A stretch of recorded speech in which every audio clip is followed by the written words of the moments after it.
As you review these percentages, you will see that historically this business hasn't had a profit. The owner received 15% of income and business expenses were 121% of income. Does anything about that strike you as odd? When you add owner pay and business expenses, we get 136%. The business spent 136% of the income it received. In other words, it spent 36% more than it earned that year. Where did the money come from to cover the extra spending? It came from credit cards and loans the owner made to the business. An excellent way to run a business into the ground is to overspend, then borrow more money, and overspend some more. At some point, the business will be broken beyond repair. Someone will need to put the business out of its misery. Who in the world would be so stupid as to operate a business with such poor money management? I'll tell you who. A man named Damon Yudichak. These were my current allocation percentages that I had in December 2009 after my first full year in business as a certified public accountant. My business bled money and I didn't pay myself enough to support my family. To keep my business afloat, I pumped my personal savings into a cash-eating monster.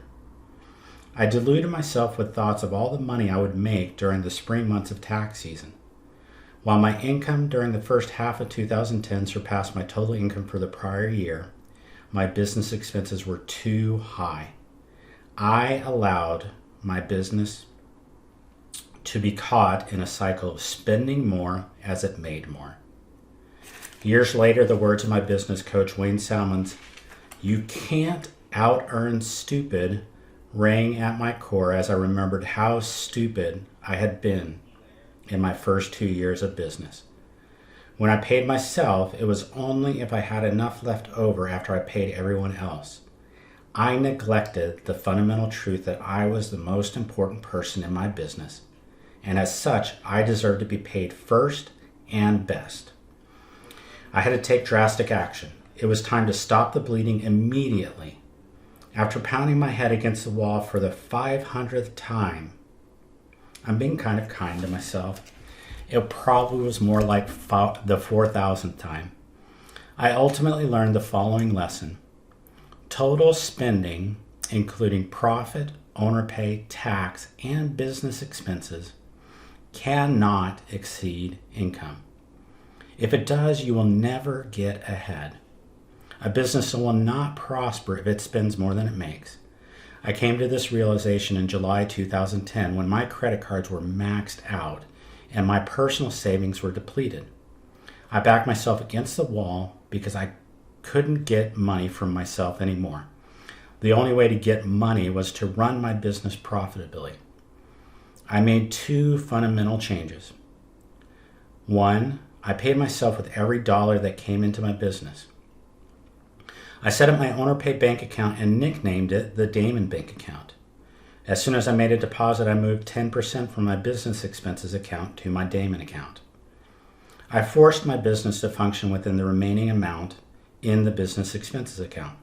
When I had a buying decision to make, I looked at the business expenses account to see if I had enough money to make the purchase. If I didn't have enough money, I had to do without, get creative, and come up with a new alternative. I've shared my personal example with you to give you some hope. Everyone struggles with money at some point in their lives. That's part of how we learn about it. One of the great lessons my mother taught me was, tomorrow will be a better day. If it feels like Bonnie is using a jackhammer on your head to inflict the most pain possible, remember, it won't last forever. Tomorrow will be a better day. If you've enjoyed this live reading, you will enjoy this book. I invite you to buy it on Amazon. I've included a link in the comments section. If you enjoyed this video, I invite you to share it with one real estate agent you care about.